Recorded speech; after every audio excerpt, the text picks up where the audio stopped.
चाय बेचने वाली चुड़ैल और कूड़ा उठाने वाली चुड़ैल। रात के 3 बज रहे थे। पूरे रेलवे स्टेशन पर सन्नाटा था। जोर जोर से हवाएं चल रही थी। तभी रेलवे स्टेशन पर एक ट्रेन आकर रुकती है, जिसमें कई सारे पैसेंजर अंदर बैठे होते हैं, लेकिन कोई भी आदमी उस ट्रेन से बाहर नहीं उतरता। सभी लोग अपनी खिड़कियां बंद कर लेते हैं कि तभी अंदर से एक औरत अपने पति से कहती है, सुनिए जी, इस स्टेशन पर कोई उतर नहीं रहा। ट्रेन आगे क्यों नहीं बढ़ रही और सबने अपनी खिड़कियां क्यों बंद कर ली? कितनी गर्मी हो रही है, ऐसे तो मेरा दम घुट जाएगा। उसकी बात सुनकर तभी एक बूढ़ा आदमी कहता है, चुप करो, कुछ मत कहो। अगर अपनी और हमारी जान की सलामती चाहती हो तो भगवान के लिए चुप रहो। वो दोनों चुड़ैल बाहर ही हैं अभी। तभी उनके आगे वाले वीआईपी डब्बे में एक परिवार होता है जो नैनीताल से अपने गांव सहारनपुर जा रहा होता है। लेकिन एक राघव नाम का लड़का, मैंने पहली बार किसी स्टेशन पर इतना सन्नाटा देखा है। राघव को वहाँ एक कूड़ा उठाने वाली और एक चाय बेचने वाली के अलावा और कोई नहीं दिखता। तभी उसके पास चाय वाली औरत आती है। चाय, गरम चाय वाली, चाय गरम, चाय वाली साहब, गर्मा गर्म चाय ले लो, चाय। अरे सुनो, कितने की चाय है? साहब, केवल 10 रुपए की। ऐसी चाय आपने कहीं नहीं पी होगी। राघव अपनी खिड़की से हाथ निकालकर उस औरत से चाय लेने लगता है, लेकिन वो औरत राघव का हाथ पकड़ लेती है और देखते ही देखते वो एक भयानक चुड़ैल बन जाती है। चुड़ैल, भगवान, ये चुड़ैल कहाँ से आ गई? बचाओ, अरे मुझे कोई बचाओ। चुड़ैल राघव का हाथ काट देती है, जिसके बाद कूड़ा उठाने वाली चुड़ैल उसकी मुंडी काटकर अपने बोरे में डाल लेती है। नहीं छोड़ूंगी, किसी को भी नहीं छोड़ूंगी, सबके सब मरेंगे। राघव के चिल्लाने की आवाज सुनकर डब्बे के सभी लोग जाग जाते हैं और ट्रेन के सभी पैसेंजर बहुत डर जाते हैं। और ट्रेन के चलने के बाद वो बूढ़ा आदमी उस औरत को बताता है, ये कुछ महीने पहले की बात है। संबलपुर गांव से 2 बहनें रीता और सीता शहर जा रही होती हैं। वो दोनों ट्रेन में बैठ जाती हैं, जिसके बाद ट्रेन चलने लगती है। तभी रीता सीता से कहती है, बहन, अगर चाचा ने हमें अपने घर में नहीं रखा तो हम इतने बड़े शहर में क्या करेंगे? देख बहन, हमें कुछ तो करना ही होगा, क्योंकि अब हमारे साथ हमारे माता पिता नहीं हैं जो हमारी देखभाल कर लेंगे। हमें खुद ही अपना ख्याल रखना होगा। उस स्टेशन पर एक कूड़ा उठाने वाला था और एक चाय बेचने वाला। ट्रेन के सभी पैसेंजर सो गए थे कि तभी सीता रीता से कहती है, बहन, बहुत जोरों की भूख लगी है, चलो चाय पीकर आते हैं। वो दोनों बहनें सुनसान स्टेशन पर ट्रेन से उतर जाती हैं, जिसके बाद सीता चाय लेने जाती है। वहीं रीता को प्यास लगती है, इसीलिए वो पानी पीने के लिए कूड़ा बिनने वाले से पूछती है, भाई साहब, मुझे बहुत जोरों से प्यास लगी है, क्या यहाँ पानी मिल जाएगा? कूड़ा बिनने वाला उसे बहुत ध्यान से देखता है, जिसके बाद वो उससे कहता है, उस कमरे में पीने के पानी की टोंटी लगी है, जाओ पी लो।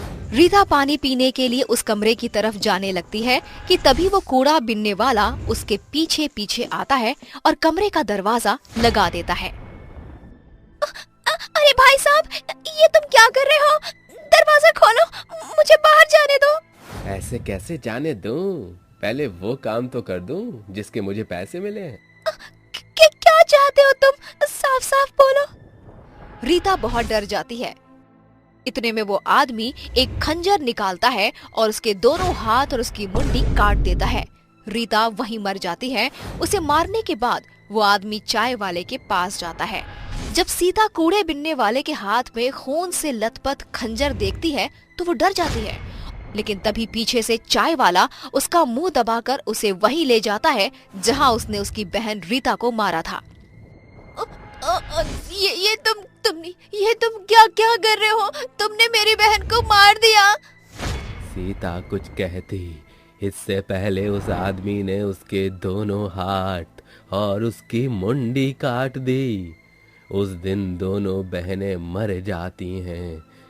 उनकी मौत क्यों हुई आज तक इस बात का पता नहीं चला। सरकार ने भी उन दोनों बहनों की मौत का पता नहीं लगाया, लेकिन उस दिन के बाद वो दोनों बहनें भयानक चुड़ैल बन गईं, जिसके बाद वो रेलवे स्टेशन से उतरने वाले हर एक पैसेंजर के हाथ और उनकी मुंडी काट देती हैं। लेकिन अगर ऐसे ही रहा तो वो दोनों चुड़ैल तो कई लोगों को मार देंगी। हाँ बिटिया, मैं जानता हूँ, इसीलिए मैं संबलपुर गांव से शहर जा रहा हूँ, जहाँ वे दोनों बहनें जा रही थीं। शायद वहाँ जाकर मुझे उन दोनों बहनों की मुक्ति का कोई रास्ता मिल जाए। वो बूढ़ा आदमी शहर में उन दोनों बहनों के रिश्तेदार यानी उनके चाचा जी के घर जाता है, जहाँ उसे पता चलता है कि उसके चाचा कुछ समय पहले ही गुजर चुके हैं। तभी रीता सीता की चाची उर्मिला उस बूढ़े आदमी से कहती हैं, बाबा, मैं ज्यादा कुछ नहीं जानती, लेकिन अपने पति को हमेशा किसी बात को लेकर परेशान देखा करती थी और मरते समय उनकी जेब से ये एड्रेस मिला था मुझे, शायद आपके किसी काम आ जाए। वो बूढ़ा आदमी उस एड्रेस पर पहुंच जाता है, जहां उसे एक बहुत ही जाने माने तांत्रिक बाबा मिलते हैं, जो उस बूढ़े आदमी से कहते हैं, उन दोनों बहनों की मौत उनके चाचा नत्थू लाल ने करवाई थी। वो चाहते थे कि उनके मरने के बाद गांव की सारी जमीन वो हड़प ले, लेकिन उन दोनों बहनों की मौत के बाद वो दोनों चुड़ैल बन गईं और नत्थूलाल को रेलवे स्टेशन की कहानी पता चली तो उसे डर के मारे हार्ट अटैक आ गया। बाबा, मेरी मदद करो उन दोनों बहनों को मुक्ति दिलाने में। उन्हें मुक्ति नहीं मिली तो वो ऐसे ही सबको मारती रहेंगी। वो बूढ़ा आदमी तांत्रिक बाबा को रेलवे स्टेशन लेकर जाता है और जैसे ही रात के 3 बजते हैं, वो दोनों चुड़ैल सामने आती हैं और जोर जोर से हंसने लगती हैं। चले जाओ यहाँ से, ये रेलवे स्टेशन मेरा है, मैं सबको मार दूंगी। हम तो तुम्हें केवल यहाँ तुम्हारी मौत का कारण बताने आए थे। क्या? हमारी मौत का कारण? तांत्रिक उन दोनों को उनकी मौत का कारण बताता है, जिसे सुनकर वो दोनों रोने लगती हैं।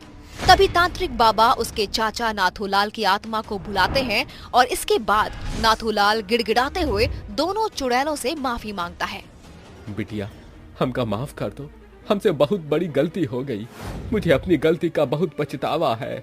जैसे मैं इस दुनिया को छोड़कर चला गया हूँ, तुम भी मुक्त हो जाओ। ये सच बात है कि अक्सर अपने ही हमें धोखा देते हैं, लेकिन अब हमारा यहाँ रहना भी ठीक नहीं है।